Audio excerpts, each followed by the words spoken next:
For more on Biden's plan, we're joined now by Joel Jaeger, a research associate in the climate program at the World Resources Institute. In 2014, then President Obama stood on the longest bridge in New York to illustrate the crumbling infrastructure in the U.S. He said at that time, any commuter will tell you it's crowded, it carries a lot more traffic than when it was built in 1955. At times, you can see the river through the cracks in the pavement. He indicated that the need to rebuild the aging infrastructure was immediate. But here we are with yet another president making the same pitch. If it was bad in 2014, just how bad is it today? Well, so infrastructure has been a topic that's been talked about for a long time, in the Obama presidency, in the Trump presidency, and now in the Biden presidency. But as of yet, that talk hasn't turned into all that much. Basically, the size of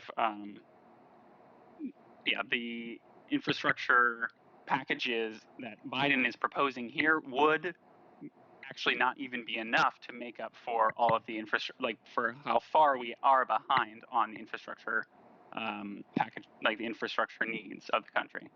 And you know, the thing that's interesting is back then you just had to consider cars, you know, if you were building a bridge in 1955, but now you have to be kind of forward thinking. What are some of the things that need to be taken into account?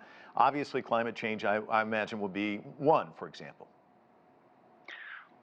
Right, yeah, so climate change and clean energy are really at the heart of this new proposal from the Biden administration. And the good thing is that you can be investing in public transit, you can be investing in clean energy and addressing climate change while at the same time creating jobs. Based on my research, looking back at the 2009 Recovery Act from President Obama, for example, the investments in public transit, when states invested in public transit, it created more jobs than when they invested in roads. Investment in clean energy created more jobs than investment in fossil fuels.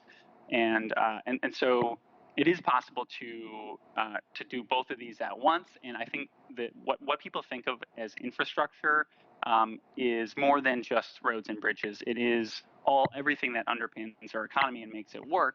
And the economy of the future is going to be very different than the economy that we have today. So it makes sense that we're building new kinds of infrastructure. So, Joel, let's talk about the definition, because you've heard these Republican senators pushing back, saying the package is just this catch-all. It isn't just roads and bridges, it's broadband, clean water, items that they feel should be separated out. Do they have a point, or do we really need to broaden our definition of infrastructure? I think we do. I mean, I'm here in Austin, Texas, and a couple of months ago we lost power, and we're nearly on the edge of losing water here in this house. We didn't lose water, but we did lose power, and so I don't think anyone who can really realistically say that we don't care about water, we don't care about electricity when we're talking about the infrastructure needs of this country. And Joel, the cost and paying for it, other sticking points. Talk to us about that. Right. So the cost essentially is something that's going to be debated, but the cost of not acting on climate change, for one, is going to be much higher. We're already seeing the impacts of climate change, and second of all, really, what this Biden plan, most of it would be paid for, would be covered by increases in the corporate tax rate and for really high income earners.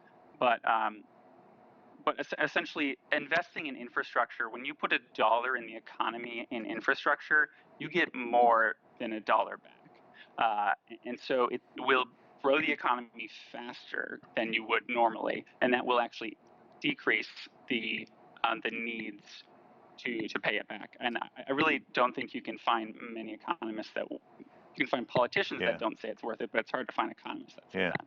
Joel Jaeger joining us from Austin, Texas. Thanks so much for your analysis. Appreciate it.